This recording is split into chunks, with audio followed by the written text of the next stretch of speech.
How's it going, everyone? College Lefty, and in this video I'm going to be making 99 overall signature series Tony Gwynn's debut in ranked seasons. It is going to be a World Series matchup as the opponent and myself are in the World Series, and I was able to reach level 1 gold. I do have 150,000 stubs. I am saving up for the third inning program players. But in this video, we are going up against a really good player. We both have Zack Greinke on the mound, and this is going to be my first time facing the Signature Series Zack Greinke. I recently uploaded a debut video with him, and he's a very effective pitcher. I'm excited to face him as we are here in the top of the first inning with Kenny Lofton up at the plate. I moved my lineup around a little bit after unlocking Tony Gwynn. I've moved Kenny Lofton to the leadoff spot, and Tony Gwynn is batting in the 3 spot in this video. So he will be making his first at-bat, his first debut at-bat in this first inning here as Jose Reyes steps up to the plate. And I'm looking to have a nice at-bat here. I swung at the first pitch. It was a hittable fastball over the middle of the plate on the outside corner. I probably should have been more selective, but it's alright. I have Tony Gwynn coming up to the plate here, making his debut. I'm looking to take a few pitches as Zack Greinke only has 6 pitches here in the first inning.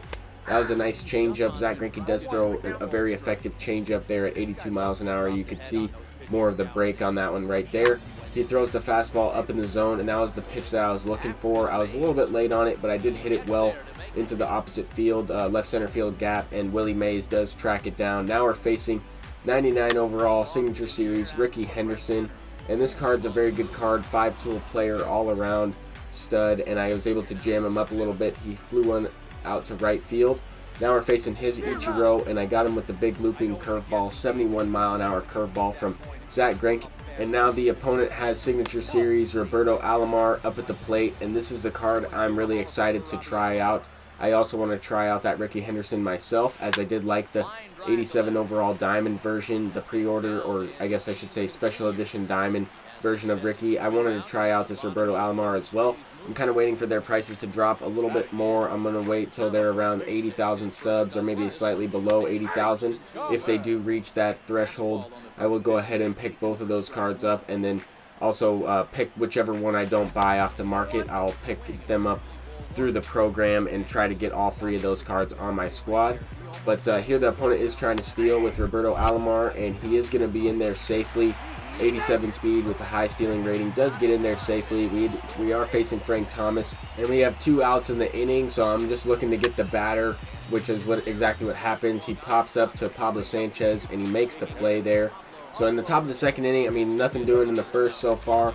The Zack Greinke has been pitching very effective for me. I wanted to show you guys this play specifically right here, because at the point of contact, I felt like I barreled this ball up pretty good. It looked like it was going to be a ball into the gap for a base hit, and then the ball kind of just drops at an angle. I went into another replay, not slow motion, but I didn't really see that same trajectory that I did see with the launch angle from with the ball trail on. Anyway, I thought that was a weird play. I figured I would show that. I thought it was an extra base hit off the bat, and that would be unfortunate if I was doing like a hit and run or something and that happened. But anyway, the opponent is starting off the bottom of the second inning with a double from Signature Series Wade Boggs. This opponent did have 6 Signature Series players in his starting lineup, including his pitcher, so definitely a better team than I do.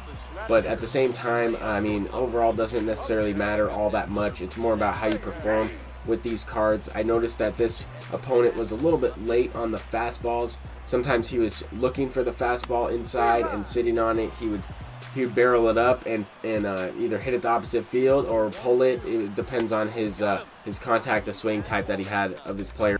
For example, the hit that he had with Roberto Alomar was hit the other way, but it was a pretty good swing, and Roberto Alomar does have the quick swing as well.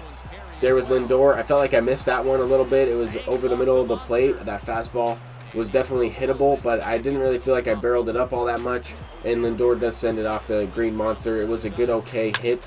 But then the next at-bat, the next pitch, Jose Ramirez is going to line one into center field. I definitely felt like I barreled that one up a little bit better and deserved that base hit right there to score that run. But we do take a 1-0 lead in the top of the third inning. Now I have Kenny Lofton up at the plate once again, and I hit into a double play. Just unfortunate. That pitch was over the middle of the plate on the outside corner, and I just rolled over, hit it hard right to the second baseman, and he didn't really have to do much but flip it rather quickly and get 98 speed there on the double play. Then the ensuing inning, his pitcher, Zach Greinke, hits a double off the green monster himself. I tried to rob it with Ichiro, and he is able to advance one extra base. I don't really know if I would have kept him from reaching second anyway. Some of those balls off the green monster or off the wall, specific, I guess, material that the wall's made out of, the ball bounces off differently. I noticed that a little bit more in this game.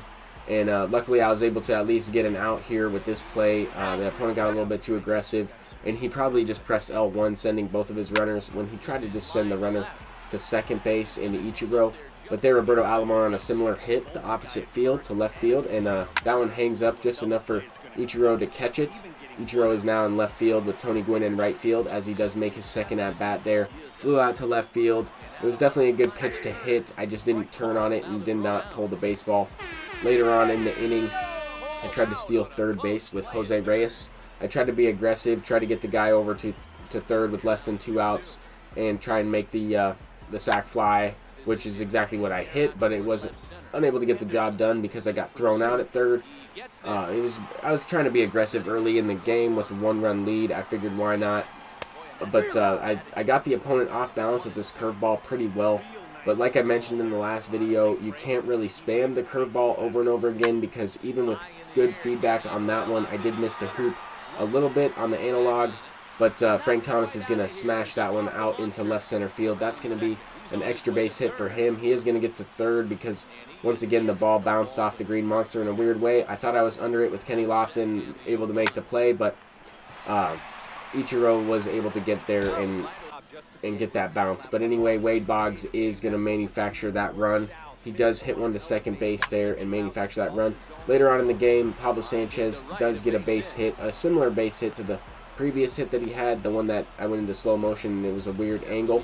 That one did get through, and I switched his swing up to Alberto Mondesi's swing once again, but I did edit it to my personal liking a little bit more.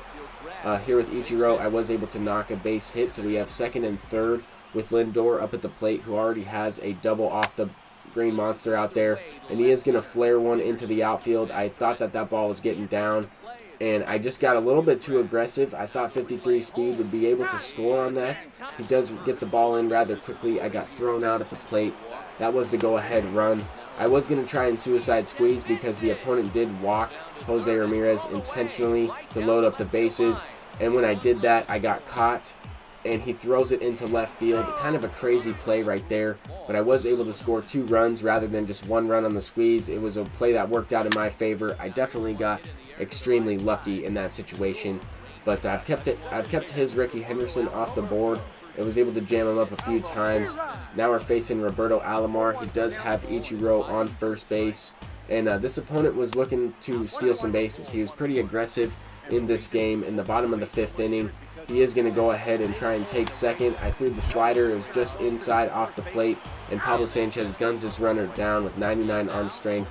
Just a vital asset to have as that creative player, the creative player as a catcher. With the power focus, gives him 99 arm strength. I think you can get his arm strength in the 90s with a contact or a balanced focus creative player at catcher as well. But I did notice that 99 arm strength is by far superior, and that is very effective when throwing runners out. There with Tony Gwynn in his 3rd at-bat of his debut, I thought I got that one. I squared it up. I pulled the baseball. Just didn't really get the exit velocity I was looking for. But once again, the opponent is trying to steal. And how you get that throwing meter, I did have an upload. I made a video on how to get that throwing meter when the guys are trying to steal bases on you consistently. And I will have that video linked in the comment section down below. So if you're wondering about that, I did post that a couple weeks ago, and I will just link it in the comments and pin that. But anyway, we do have Jose Reyes up at the plate. Zach Greinke still in the game in the bottom of the 7th inning with 95 pitches in, and I was able to get that strikeout. Now we have Kenny Lofton coming up to the plate, looking to get something going with 2 outs in this inning. It's getting late in this game. I'm trying to get some insurance runs here in the top of the 8th inning. I only have 4 more outs to work with, and this opponent was struggling a little bit to get the catcher's throwing meter. He did get it when I was trying to steal third with Jose Reyes, but there with Kenny Lofton, he was unable to get it. I got to second base, and I was able to manufacture an insurance run with Jose Reyes ripping a single up the middle. And now I noticed that he did have a little bit of a tough time getting that throwing meter, so I'm going to try and steal again. Once again, he does not get it, does not throw the baseball. Probably could have threw me out on that play. Didn't really get the best jump. But Tony Gwynn is going to hit a base hit down the line. That's going to be an RBI single in his debut. So he does go 1 for 4 in this game so far. And now I'm looking to swipe second with him. I'm trying to get as many runs as possible in this inning to try and secure the victory. The opponent does have 6 outs to work with since he is the home team. And there with Frank Thomas, I just got under that one, hit it to center field. Frank Thomas was held off the board in this video, which is a pretty rare sight to see.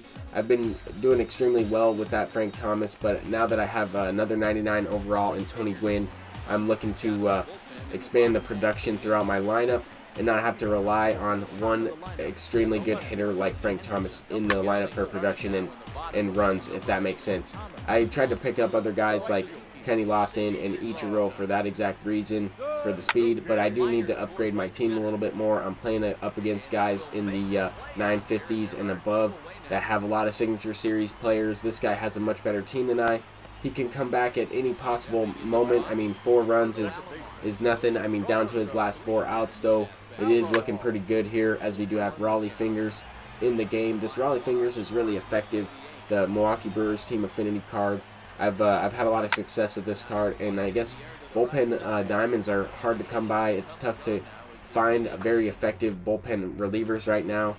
I'm making a push towards gold level 40 now that I'm at gold level 1. I'm going to be looking to unlock the Trevor Hoffman as that's a signature series card. This opponent sent a friendly quit. I don't really know why. We played 8 innings. This guy's a really good player.